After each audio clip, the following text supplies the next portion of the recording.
Libertalia is a raider city south of the Nahant Wharf and northeast of Nordhagen Beach. It's built vertically along the deck of a capsized cargo freighter ship. It's an incredibly creative little city, and it's a whole lot of fun to explore. The ship that Libertalia is built onto does not have a name, so we don't know what it was before it wrecked. But it shares the same model as the MS Azalea, which you find in Far Harbor, and the FMS Northern Star. We find wrecked tugboats, floating platforms, ramps, and buoys surrounding the raider city of Libertalia built atop the wrecked ship. To board the vessel, you have to take a gondola from the floating part of the city up into the part of the city built on the ship.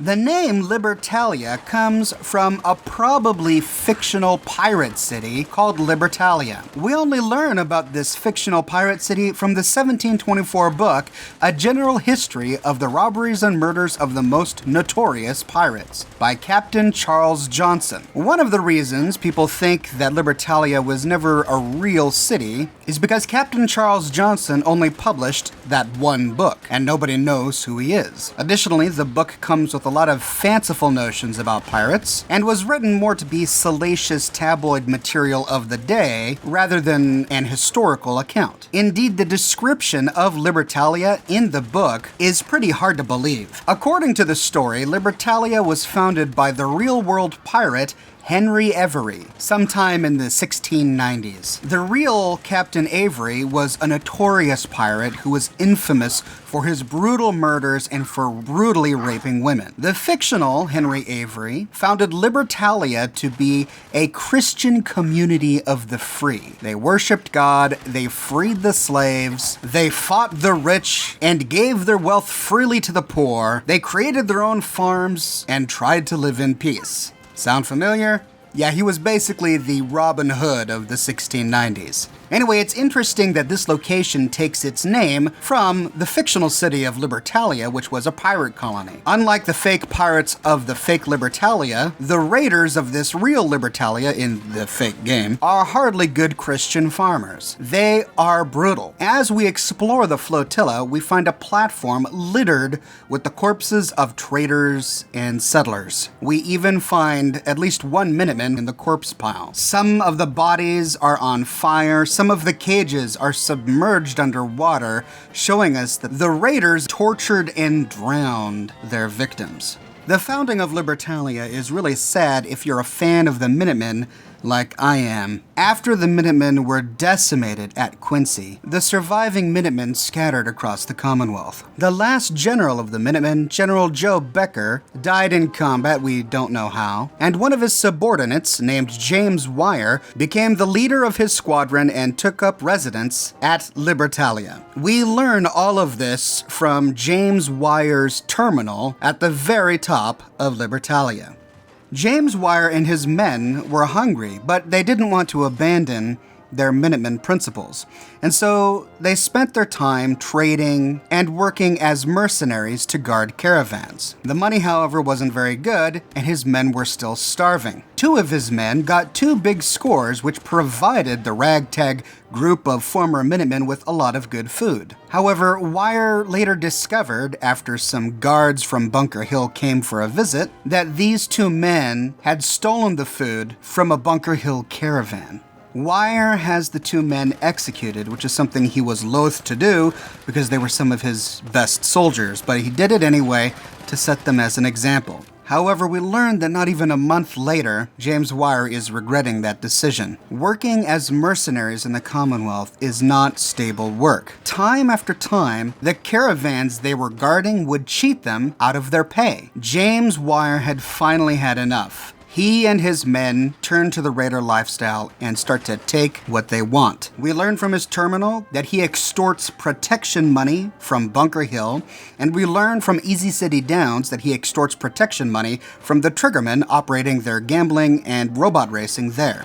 This was a huge payoff for the Libertalia raiders. They were swimming in more caps than they had ever known before. He justifies these actions by believing that he did it out of necessity, but there is still some part of his old Minuteman conscience left within him. In his final terminal entry, he accepts the fact that the world now sees him and his men as raiders, and he ends that terminal entry expressing shame if General Becker were to see them now, and saying, "I don't feel like riding anymore."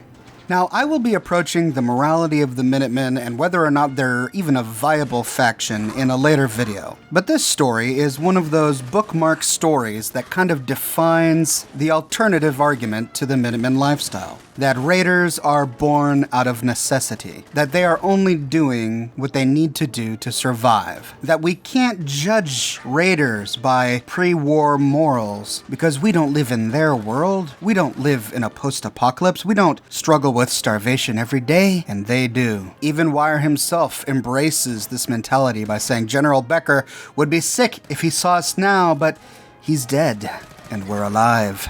Wire's decision is often seen as a decision born of necessity, and therefore, it's not really his fault. The Minutemen ideals that Wire abandoned originated from simple people wanting the freedom to farm and rebuild in peace. The Minutemen are citizen soldiers who defend each other from raiders and thieves. This means that outside of the whole raider world, there are people farming, trading, buying, and selling without having to resort to being raiders. In fact, the only reason that James Wire and his raiders at Libertalia are rolling in the dough is because somewhere there was a farmer who grew some tomatoes and sold them for a profit. Because somewhere there was someone who raised a Brahmin and slaughtered it for meat. Without settlers and wastelanders who choose not to become raiders, raiders can't exist. They are wholly dependent of settlers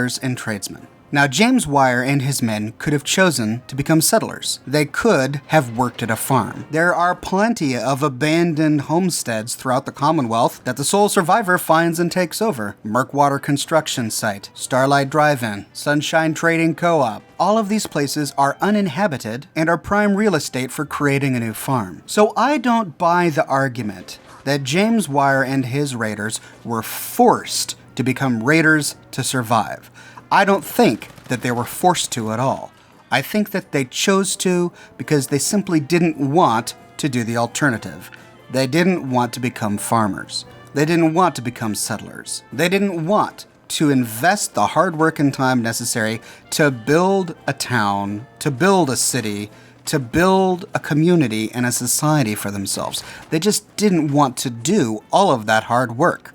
They weren't forced to become raiders out of necessity. They chose to become raiders because it was the more convenient option, because it was the easier option. Crime is always easier than obeying the law. It's not hard to become a serial killer. It's not hard to shoot up a theater or a school. It's not hard to walk into a shop and pull out a gun and demand money, and it's not hard to steal the purse from a pedestrian and run. None of those things are complicated. Anyone can do them. It's much harder to work for 8 or 9 hours a day to get the money to put in that purse. It's much harder to save up $10,000 or $15,000 to create a business that provides jobs. It's much harder to deal with your own emotions and feelings of insecurity that drive you to violence. Those are much harder things to do.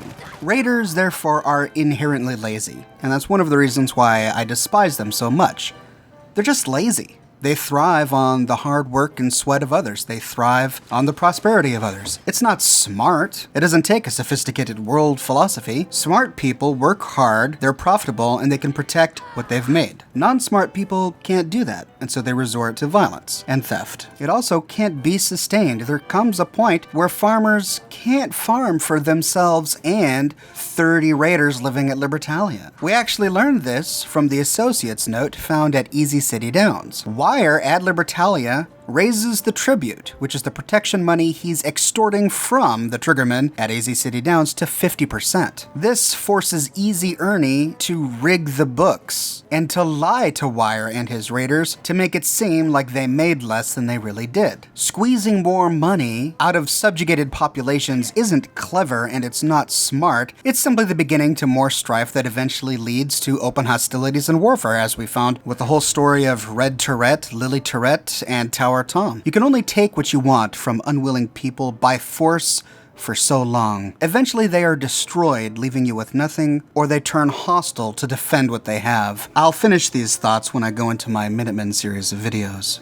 On the second floor of the rickety shacks built on the deck of the ship, we find a short little platform sticking out with a table and a chair on it. On the table is the U.S. Covert Operations Manual, which makes sneaking a whole lot easier. At the very top, we find the door to the captain's cabin. Inside, we find the unique, legendary shotgun, Le Fusil Terrible. And I'm probably mangling the pronunciation of that, but it's a great little shotgun that gives 25% bonus to limb damage, although it has a whole lot more recoil. This is where we find Wire's terminal, which provides us with much of the story we've talked about so far. And then there's a ladder in the back that leads to a hatch, which allows you to have a one-on-one confrontation with Wire. He doesn't say anything, he just immediately attacks you.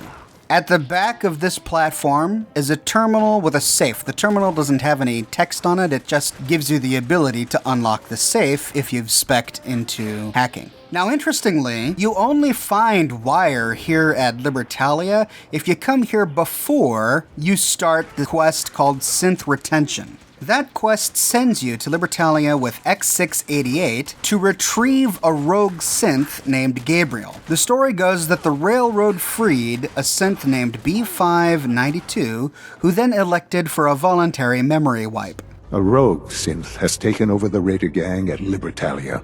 His memories have been erased, and his identity altered. He believes he's a man named Gabriel. Under his leadership, the raiders have taken many innocent lives. The problem is that after his mind was wiped, he chose to become a raider. Apparently, he had good leadership skills and high charisma because he killed or otherwise disposed of James Wire and took over the leadership of the raiders at Libertalia. So if you come here with the Institute, instead of facing Wire, you face Gabriel. And what's interesting is if you check out Wire's terminal after Gabriel has taken over, we find that Wire's terminal entries have been archived, and Gabriel has tried to use commands to delete all of the terminal entries, but he couldn't figure out how. You can either shut him down using his reset code, which allows you to ship him back to the Institute, or if you're really fast, you can kill him before X688 has a chance to shut him down himself. Well, there you have it, ladies and gentlemen. That is the full story of Libertalia, one of my favorite raider cities in the entire game. The only thing that I wish I knew was the original name of the ship that they built Libertalia on top of. I toggled the free cam and explored underneath the shack to try and find any text written on this ship, but there was nothing. It's completely blank. What are your thoughts on Libertalia, its roots in piracy, and the fate of James Wire, the former Minuteman? Let me know in the comments below. I read all the comments you guys leave on my videos, and I use them as inspiration for my future videos. If you like what I do and you want to support me in a more personal way, consider becoming one of my patrons on Patreon. Patreon subscribers gain access to my private Discord server, as well as a bunch of other cool Oxhorn perks. But more than anything, ladies and gentlemen, I am just so glad that you're here watching. Thank you for watching, and I'll see you tomorrow morning, bright and early, with a brand new video.